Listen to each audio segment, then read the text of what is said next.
बहुत सारे बच्चे DDH वाले जो हमारे पास आते हैं, यानी कि डेवलपमेंटल डिस्प्लेजिया ऑफ हिप, यानी कि बचपन से ही जब हिप डिसलोकेटेड होता है तो उसमें कई बार जो सर्जरी की जाती है वो कंप्लीट जॉब नहीं होता है, यानी कि जो उसमें ज़रूरत होती है वो काम आधा होता है। बिकॉज डिसलोकेशन में क्या होता है कि अगर हम इस मॉडल पे बात करें, सॉकेट है और बॉल है, तो बच्चे का हिप बचपन से ही डिसलोकेटेड है सिंस बर्थ। तो अगर हम सिर्फ फीमर का एंगल चेंज करके इसको अंदर डालने की कोशिश करेंगे और जो सॉकेट है वो पहले ही ऐसे पड़ी है, तो ये एंगल चेंज करने के बाद भी निकल जाएगा। तो हमें इसका एंगल भी चेंज करना है, उसके साथ साथ जो सॉकेट है उसको भी ऊपर लाना है, यानी कि हमें पेल्विस की तरफ और फीमर की तरफ दोनों तरफ सर्जरी करनी है। अब ये एग्जाम्पल आपको दिखाते हैं। ये बच्ची है 8 साल की दीक्षिता, जो आंध्रा से हमारे पास आई हैं, हैदराबाद से आई हैं। इनका आप देखिए, ये नॉर्मल हिप देखिए पहले आप, इसमें सॉकेट पूरा यहाँ तक बनी हुई है और हेड उसके पूरा अंदर है। This is normal. इधर बॉल बाहर है, सॉकेट यहाँ है और इसमें एंगल चेंज किया गया था। फीमर का जो एंगल था उसको थोड़ा सा चेंज किया है, ये एंगल बनाया गया है, प्लेट लगाई गई है। ये 4 साल पहले सर्जरी हुई थी, लेकिन उसके बावजूद भी हेड बाहर पड़ा है। उसका कारण क्या है कि जो ये कर्वेचर है, जो कवरेज है सॉकेट की, जो कि ऐसे होनी चाहिए, वो नहीं है, यानी कि हमारा एस्टेबुलम फ्लैट है यहाँ पर। तो जब तक हम इस एंगल को चेंज नहीं करेंगे, यानी कि इस एंगल को ऐसे नहीं करेंगे, यहाँ पर भी एंगल चेंज करना पड़ेगा, यहाँ पर भी एंगल चेंज करना पड़ेगा, तभी जाकर हमें कवरेज मिलेगी। अदरवाइज़ ये बार बार डिसलोकेट होता रहेगा, बार बार सर्जरी होती रहेंगी और अल्टीमेटली जो जॉइंट है वो ख़राब हो जाता है और ये बच्चे ultimately they land with hip replacement. तो कल ये रिवीजन सर्जरी कर रहे हैं। हालांकि ये प्राइमरी सर्जरी भी डिफ़िकल्ट होती है, लेकिन revision is more difficult. It is going to take around 3 hours, 3.5 hours. तो इसमें ये बड़ा चैलेंजिंग रहता है हमारे लिए, बट ये सारी मेहनत हम इसलिए कर रहे हैं कि बच्चा जब 18, 20, 22 साल का होता है, जब मैरिजेबल एज का बच्चा होता है, तो उस टाइम पे इनको हिप रिप्लेसमेंट ना कराना पड़े। We are trying to preserve the natural hip. बच्चे का जो अपना ओरिजिनल हिप है, हम उसी को प्रिजर्व कर रहे हैं, बचाने की कोशिश कर रहे हैं। ओके, दीक्षिता का हम एग्जामिनेशन कर रहे हैं। हैदराबाद से हमारे पास आई हैं। शी इज़ 8 ईयर ओल्ड और आप देखेंगे कि इनका लेग में शॉर्टनिंग है अबाउट 1 सेंटीमीटर और इनकी सर्जरी 4 साल पहले हुआ है। 2019 में इनका अटेम्प्ट किया गया था एक सर्जरी का, लेकिन वो फेल हुई। अब हमारे पास आए हैं। शी इज़ लिम्पिंग, जब चलते हैं तो लंगड़ा के चल रहे हैं और पेन भी बताती है। पेन नहीं बताती है। जनरली बच्चों में पेन नहीं होता है, लिम्पिंग होती है, लंगड़ा के चलते हैं, इसीलिए पेरेंट्स सर्जरी के लिए आते हैं। बिकॉज द हिप जो बॉल है वो सॉकेट के अंदर नहीं है, इट इज़ डिसलोकेटेड, तो इसलिए पेशेंट का जो फंक्शन है हिप का वो एबनॉर्मल है। हालांकि मसल्स ठीक हैं, लेकिन मसल्स काम नहीं कर पा रही हैं ठीक से। दौड़ लेती है, वैसे दौड़ लेते हैं, लेकिन ये पैर पे नहीं रुकती है। स्कूल में जैसे गेम्स खेलती है, पार्टिसिपेट करती है, सब करती है। थोड़ा कम ही करता हूँ। हाँ हाँ। तो जैसे 4 साल पहले आपने सर्जरी कराया, उसके बाद आपको पता था कि वो ठीक नहीं हुआ? नहीं सर, नहीं पता था। तो कब पता चला कि ठीक नहीं है? ये वो राड था ना सर, वो हाँ। निकालने के लिए गया था जब, हाँ। 3 महीने के बाद। हाँ। उन्हें बोला था। तो फिर आपने उस टाइम सर्जरी दोबारा क्यों नहीं कराई? वो बाद में कराना हुआ था ना। अच्छा। हाँ, वो टाइम पे नहीं गया था। ओके। तो बीच में भी तो आपको टाइम मिला हो, कोरोना गए तो बहुत दिन हो गए। तो गया था। क्योंकि जितना बच्चा लेट हो जाता है ना, उतना सर्जरी मुश्किल हो जाता है। तो जितना यंग होता है बच्चा, उतना ईजी होता है। एक बार दौड़ के दिखाओ मेरे को, रनिंग। तेज तेज, फास्ट।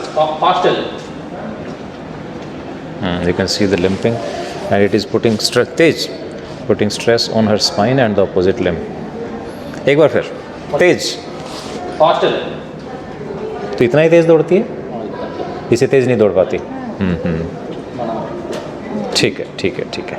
पेन नहीं है, लेकिन बच्चा ना दौड़ नहीं पाएगा। ऊपर से इस पे ज़्यादा वेट डल रहा है और इसका ऊपर हाथ वेट नहीं डालता। हाँ, और ऐसे ऐसे करता है ना, तो स्पाइन पे भी स्ट्रेस पड़ता है। तो ठीक है, कल करते हैं इसका। ठीक है, कोई क्वेश्चन? मैं सब कुछ। हाँ हाँ, फिर भी कोई मन में डाउट होगा ना? वही सेट होता क्या कि थोड़ा डाउट तो आ रहा सब। हाँ, सेट हो जाएगा, क्योंकि अभी सिर्फ बॉल पे काम हुआ है, सॉकेट पे काम नहीं हुआ है। तो अभी हम बॉल और सॉकेट दोनों पे काम करेंगे, तो फिर सॉकेट पूरा कवर कर लेगा उसको, तो उससे वो रुक जाएगा उसमें। రాడ్ తీసేస్తారు మళ్ళీ వేస్తాను एक पुराना राड है ना सर। हाँ, उसको हम चेंज करेंगे, उसकी जगह दूसरा लगेगा, क्योंकि एंगल थोड़ा बढ़ाना है उसका, और जो ऊपर काम है सॉकेट वाला काम वो भी करेंगे, तो उसमें भी हमें कुछ वायर वगैरह डालने पड़ेंगे।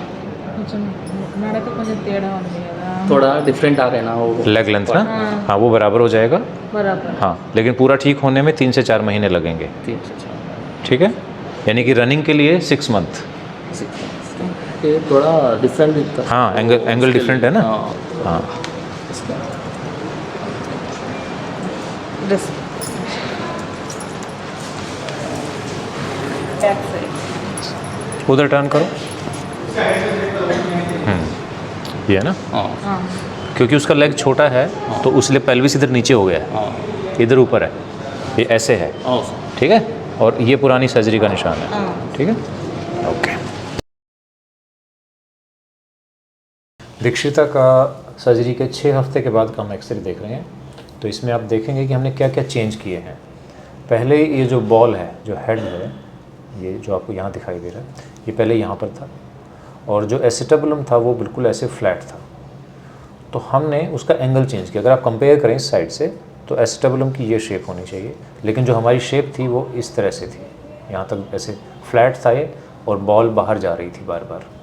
तो हमने एक तो यहाँ पर ऑस्टियोटमी की है, फीमर में प्लेट लगाई है, और बॉल जो यहाँ थी उसको हम अंदर ले आए हैं। लेकिन पहले भी ऐसा किया गया था, लेकिन बॉल बाहर चली गई थी। क्यों? क्योंकि उसको रोकने के लिए यहाँ पर एसिटाबुलम नहीं था। हमने ये ऑस्टियोटमी की है पेल्विस में, ये देखिए इतना पेल्विस को हमने ओपन कर दिया है। तो उससे क्या है कि एसिटाबुलम जो ऐसे था अब वो नीचे आ गया है। तो ये हमारा एसिटाबुलम अब बन गया इस तरह से, ये। तो ये कहने का मतलब है कि अब ये बॉल सॉकेट के अंदर है और इस तरह से, और ये बाहर नहीं जा सकती है। पेल्विक ऑस्टियोटमी जो हमने की है उसको हमने फिक्स किया 2 के वायर के साथ। कुछ महीनों के बाद जब ये सब यूनाइट हो जाएगी पेल्विक ऑस्टियोटमी, यहाँ ग्राफ्टिंग भी की है, तो इन के वायर को हम निकाल देंगे। इसको हम कम से कम 1 साल के बाद निकालेंगे जब ये बोन स्ट्रॉन्ग हो जाएगी। अभी आपको लग रहा होगा एंगल काफ़ी ज़्यादा है, लेकिन धीरे धीरे बच्चों में रिमॉडलिंग बहुत अच्छी होती है और ये डिफॉर्मिटी काफ़ी हद तक करेक्ट हो जाएगी। मोर इम्पोर्टेंटली अब नॉर्मल हेड नॉर्मल एसिटाबुलम के अंदर है, इनकी ग्रोथ बिल्कुल एक साथ होगी। अगर हम इसको छोड़ देते हैं तो ये बाहर ग्रो करेगी बॉल, यानी कि अपने साइज़ से भी बड़ी हो जाएगी नेचुरल साइज़ से, और एसिटाबुलम में आर्थराइटिस हो जाएगी। तो ये बच्ची अगर हमारे पास 17 या 18 साल के बाद आती है तो ये फिर हिप रिप्लेसमेंट के लिए आएगी, फिर हमें एक आर्टिफिशियल हिप डालना पड़ेगा। तो इस सर्जरी के थ्रू हम बच्चों का नेचुरल हिप प्रिजर्व कर रहे हैं। हम चाहते हैं कि इनको कभी भी हिप रिप्लेसमेंट की ज़रूरत ना पड़े। तो अगर बच्चों को DDH है, डिसलोकेशन है बचपन से, तो हमें जल्दी से जल्दी ऑस्टियोटमीज़ करके नया एक नॉर्मल हिप को प्रिजर्व करना चाहिए। We have to save the natural hip. तो DDH यानी कि डिसलोकेशन ऑफ हिप जो बचपन से होती है, जिसको हम डेवलपमेंटल डिस्प्लेजिया ऑफ हिप कहते हैं, उसका बेस्ट ट्रीटमेंट है अर्ली डायग्नोसिस। जितनी जल्दी आपको पता चले कि बच्चे को इस तरह की प्रॉब्लम है, उसकी सर्जरी करा लेनी चाहिए। जितना जल्दी कराएंगे उतनी रिमॉडलिंग अच्छी होती है, उतनी जो अडेप्टेशन होती है बॉल और सॉकेट की वो उतनी अच्छी हो जाती है, और सर्जरी लेस डिफ़िकल्ट हो जाती है। जैसे जैसे बच्चे 10 साल की तरफ जाते हैं, 10 साल से ऊपर निकल जाते हैं, तो सर्जरी के रिजल्ट उतने अच्छे नहीं आते हैं। तो try to get these surgeries done within first 2 years of life.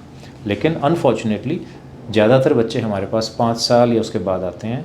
हालांकि हम फिर भी ठीक कर देते हैं इन बच्चों को, बट सर्जरी की रिकवरी स्लो रहती है, और जो रिज़ल्ट 100% होता है, हो सकता है वो 95% आए या 90% आए।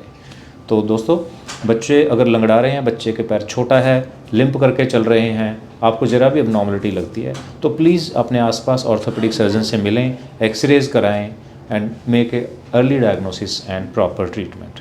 Thank you.